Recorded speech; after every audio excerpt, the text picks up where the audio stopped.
नमस्कार साथियों। अगर आप नींबू वर्गीय पौधों की बागवानी करना चाहते हैं तो इसमें आपको 5-6 बातों का विशेष ध्यान रखने की आवश्यकता है। उसके बाद में आपका बाग अच्छे से तैयार हो जाएगा। जैसा मैंने तैयार कर रखा है, ये तीसरे वर्ष के पौधे हैं अभी, तो इसमें अच्छी फ्रूटिंग आ रही है, तो फ्रूटिंग इस बार ले रहे हैं।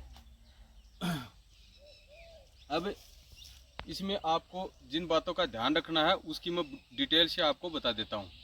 सबसे पहले आपको ज़मीन को तैयार करना है। ज़मीन को तैयार करने के लिए पहला काम है ज़मीन कैसी है उसके बारे में आपको जानना है। तो जानने के लिए आप मृदा परीक्षण करवाएं।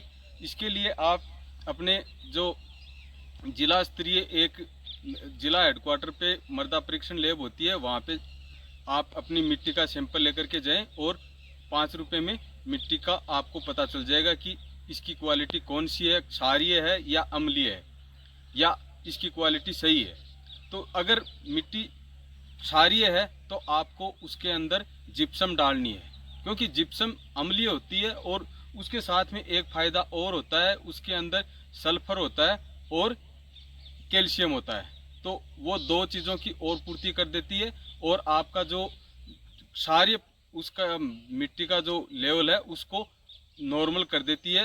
क्षारीय का मतलब है अगर 7.5 से ऊपर है तो वो क्षारीय है और अगर 6.5 से नीचे है तो वो अम्लीय है। तो उसमें आपको अगर क्षारीय है तो जिप्सम डाल दें।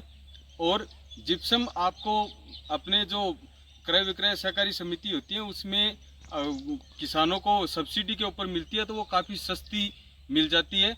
और उसमें आपको करना ये है कि जब गड्ढा करें उसमें 1 से 2 केजी प्रति गड्ढे के अंदर आप उसमें गोबर की खाद के साथ में जिप्सम मिला दें। और अगर मृदा आपकी अम्लीय है तो उसमें आपको न्यूट्रल करने के लिए उसमें चूना मिला दें, उससे वो न्यूट्रल हो जाएगी। तो ये दोनों कार्य आप मृदा को नॉर्मल करने के लिए करें। उसके बाद में मिट्टी के अंदर सबसे पहले अगर ज़्यादा उबड़ खाबड़ है तो उसको बाग लगाने से पहले लेवल करें और अनावश्यक पौधे जो भी हैं उनको हटा दें। ये हमारे खेजड़ी के पेड़ है तो खेजड़ी के पेड़ को नहीं हटाना है, क्योंकि इसके नीचे जो भी पौधे हैं उनमें ग्रोथ ज़्यादा होता है। क्योंकि ये जो खेजड़ी होती है इसकी जड़ों में जो राइजोबियम बैक्टीरिया होते हैं जो नाइट्रोजन की पूर्ति पौधे को करवाते हैं, उसके आसपास नाइट्रोजन की पूर्ति रहती है, तो पौधों को नाइट्रोजन अतिरिक्त देने की ज़्यादा आवश्यकता नहीं होती, पौधे खेजड़ी से ही मिल जाती है। और खाद भी पौधे को इसकी जो पत्तियां होती हैं उनसे मिल जाती है। तो खेजड़ी के पौधे को नए हटाएं। ये लेगुमिनेसी फैमिली का होता है, तो वो लेगुमिनेसी फैमिली के जो भी पौधे होते हैं वो जो दूसरे पौधों के लिए अच्छे होते हैं। अब बात है मृदा में आपको और क्या क्या करना है। तो मैंने इसके अंदर सबसे पहले लेवल कराने के बाद में 50 से 60 ट्रॉली इसके अंदर जो जोड़ की चिकनी मिट्टी होती है वो डाली थी। ये बिल्कुल बाली जो सैंडी सैंड थी, तो इसमें कुछ भी नहीं था, ये टीले जैसा था। तो ये इसका मतलब जो लेवल था वो 8.34 था, जो काफ़ी ऊपर था और उसमें न्यूट्रेंट का तो कोई नाम ही नहीं था। काफ़ी दिनों से तो हमने इसको बोया ही नहीं था, तो ये खेत वैसे बंजर जैसा पड़ा था। और हमने जब इसमें यहाँ आए तो मतलब ऐसे नहीं लग रहा था कि हम इसमें ये बाग लगा सकते हैं, लेकिन उसके बाद में हमने अच्छा प्रयास किया और आज आप देख रहे हैं पूरा जो हमारा फार्म हाउस है उसमें पूरे में बाग हमने अच्छे से तैयार कर दिया है। अब मृदा को आप इसके अंदर जब चिकनी मिट्टी डाल दी और उसके बाद में आप गोबर को अच्छी तरह से गड्ढे के अंदर उसमें नीम और आक डाल करके अच्छे से तैयार करें। और उसके बाद में जब गड्ढा करें उसमें वो खाद डाल दें। साथ में अगर मिट्टी अम्लीय है तो उसके क्षारीय है तो उसके अंदर आप जिप्सम भी डाल दें और गड्ढा बंद कर दें। गड्ढे की जो साइज आपको रखनी है वो आप 2x2x2 रख सकते हैं या 3x3x3 रख सकते हैं। दोनों साइज ही ठीक है, कोई दिक्कत नहीं है। दूसरी चीज़ इसमें है टेम्परेचर। तो इसमें आपको ये ध्यान रखना है कि जो नींबू वर्गीय पौधे हैं उनके लिए बढ़वार के लिए तो 20 से 30 डिग्री का जो टेम्परेचर होता है वो बेस्ट होता है। और पौधा ये अगर ज़्यादा सर्दी है और आपका टेम्परेचर नीचे में 5 डिग्री तक भी जा रहा है तो भी ये सर्वाइव कर जाएगा, और ऊपर में अगर 50 डिग्री तक जा रहा है तो भी सर्वाइव कर जाएगा, उसमें पौधा ख़त्म नहीं होगा। उस समय अगर गर्मी ज़्यादा है तो आप पानी की पूर्ति रखें, फिर कोई दिक्कत वाली बात इसमें नहीं रहेगी। इसके बाद में आप जो गड्ढे करने के बाद में पौध जो आप लाएंगे वो सबसे इम्पोर्टेंट है।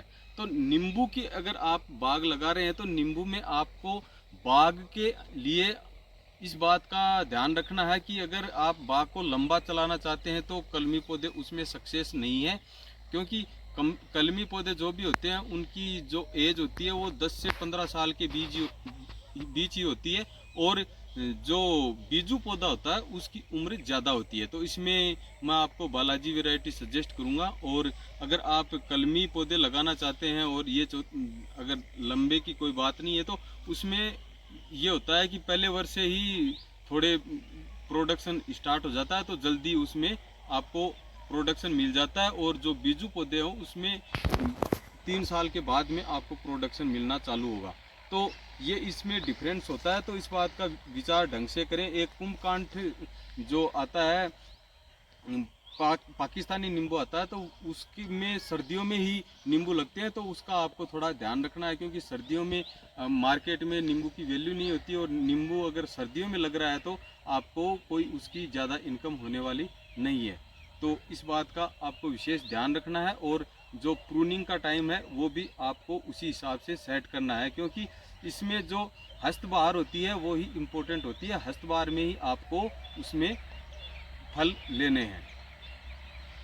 इसके बाद में जो मेन चीज़ आती है वो है पौध को लगाना। तो इसके लिए जो गड्ढे आप कर रहे हैं उसको एक तो आप 15 बाई 15 की और L2L और 15 बाई 15 ही आप P2P रख सकते हैं, लाइन टू लाइन और पौधे से पौधे की दूरी। और अगर आप उसमें खेती करना चाहते हैं तो 20 बाई 20 लाइन टू लाइन और 20 बाई 20 आप पौधे से पौधे की दूरी रख सकते हैं। तो उसमें आपको 4 से 5 वर्ष तक उसमें आप आराम से फसल भी ले सकते हैं, जिससे किसान को ये दिक्कत नहीं होगी कि जब तक बाग तैयार नहीं होता तब तक मैं अपना काम कैसे चलाऊंगा, अपने आजीविका कैसे करूंगा। तो उसके लिए आप 20 बाई 20 की दूरी आप रख सकते हैं। गड्ढा पूरा भरने के बाद में जब आप पौध लेकर के आए तो उस पौध पे भी गवर्नमेंट की सब्सिडी रहती है। तो उसमें आप अगर सरकारी नर्सरी से पौधे लेते हैं तो आपको पौधे सस्ते भी मिल जाते हैं, और उसमें आपको गवर्नमेंट की तरफ से सब्सिडी भी मिलती है।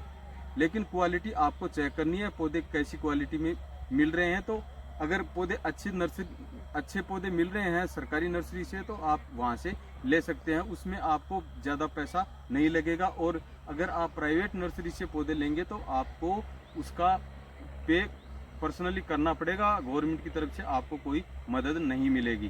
तो इस बात का आपको ध्यान रखना है। इसके बाद में जो मेन चीज़ होती है वो है सिंचाई। तो सिंचाई आपको कैसे करनी है, इसके लिए जो ड्रिप इरिगेशन सिस्टम है वो सबसे बेस्ट है, क्योंकि इसमें आप देख रहे हैं कि पौधों की जड़ों में किसी प्रकार का पानी नहीं भर रहा है। दोनों साइड में इसमें जो पाइपलाइन है वो बिछाई हुई है, और प्रति साइड ये बड़े पौधे हो गए तो इसमें 3 ड्रिपर इधर और 3 ड्रिपर उधर लगा दिए। पहले वर्ष आप 1-1 ड्रिपर ले सकते हैं, दूसरे वर्ष 2-2 और तीसरे वर्ष 3-3 ड्रिपर आप इसमें कर दें। प्रति वर्ष 1 ड्रिपर बढ़ा के आप इसमें सिंचाई की व्यवस्था रखें। और पानी जड़ों के आसपास नहीं भरना चाहिए, पानी भरेगा तो उसमें जड़ गलन की, गमोसिस की और फंगस की प्रॉब्लम हो जाएगी, तो उससे आपका पौधा खराब हो जाएगा। तो ये सबसे बेस्ट तरीका है, और इसमें गवर्नमेंट की सब्सिडी भी रहती है। तो इसके लिए आप जो अगर सीमांत किसान है तो उसमें लघु और सीमांत किसानों को 70 से 75% तक सब्सिडी मिलती है, और जो सामान्य किसान है उसको भी अभी 70 से 75% ही कर दी है, पहले 50% थी। तो उसमें आपको ज़्यादा पैसा पे नहीं करना है। मेरे इसमें बाग में मेरे 30,000 रुपये टोटल ही लगे थे सारे। उसमें प्लेटफॉर्म भी आ गया और 2 इंची का पाइप भी आ गया और ये पाइपलाइन और ड्रिपर सारे आ गए, तो ज़्यादा खर्चा इसमें नहीं होता है। तो ये सबसे बेस्ट है। इसमें आपको थोड़ा तरीके से ही ये करें, पानी नहीं भरना चाहिए। इसके बाद में आप जब पौधे लगा दें तो पौधे लगाने के लिए आपको 1-2 अच्छी वर्षा होने के बाद ही पौधे लगाएं। पौधे लगाने के लिए आप गड्ढे जो भरे थे उसमें उतनी ही जगह करें जितना पौधे को लगाने के लिए आपको चाहिए। पूरे गड्ढे को वापस खोदना नहीं है। तो उसमें आप पौधा लगाने के बाद में उसके साइड से अच्छे से उसको दबा दें, हवा बिल्कुल नहीं रहनी चाहिए। और उसमें आप जो दीमक वाली क्लोरोफायरोफोस या रिजेंट वगैरह होती है वो उसमें चला दें। उसके बाद में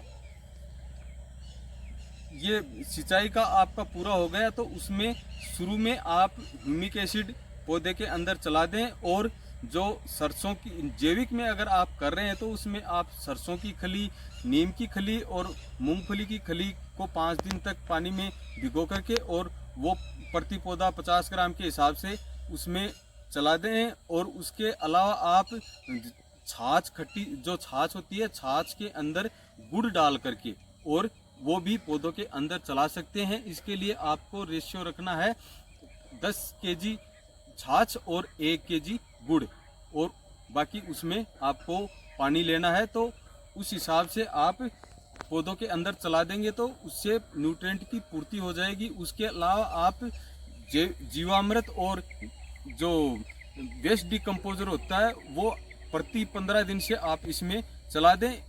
इसमें अगर आप जैविक करेंगे तो पौधे आपके लंबे चलेंगे, और अगर आप केमिकल से जो इसका बाग आप लगा रहे हैं तो उसमें आपको पौधे में प्रॉब्लम ज़्यादा आएंगी, बीमारियां और कीटों का अटैक ज़्यादा आएगा। अब जब अपना पौधा पूरा लग गया और उसमें ग्रोथ स्टार्ट होगी, उसके बाद में मेन प्रॉब्लम आती है कीटों की और बीमारियों की। तो इसमें शुरू में ही कीट का अटैक होना शुरू हो जाता है। जो मेन कीट इसका है जिसकी वजह से ग्रोथ रुक जाती है वो है तितली, लेमन बटरफ्लाई। ये इतनी खतरनाक होती है कि जब पौधा छोटा रहता है तो उसमें कुछ ही पत्तियां होती हैं, उसमें सभी पत्तियों में वो अपना अंडा दे देती है और पत्ते चिकने हो जाते हैं और मुड़ जाते हैं, जिससे उसकी ग्रोथ पूरी रुक जाती है और आपको जैसा पौधा लगाया है वैसा का वैसा ही कई दिनों तक लगेगा। तो इस बात को आपको पकड़ना है। उसमें सफ़ेद रंग की तितली है वो निकल के भागेगी, तो आप ये समझ लेना कि तितली का अटैक इसमें आ गया है। तो इसमें मैंने जैविक का भी करके देखा था, लेकिन इसमें केमिकल का एक प्रोफेक्ट सुपर आता है, उसका मैंने स्प्रे किया था तो उससे बहुत जल्दी रिजल्ट आता है।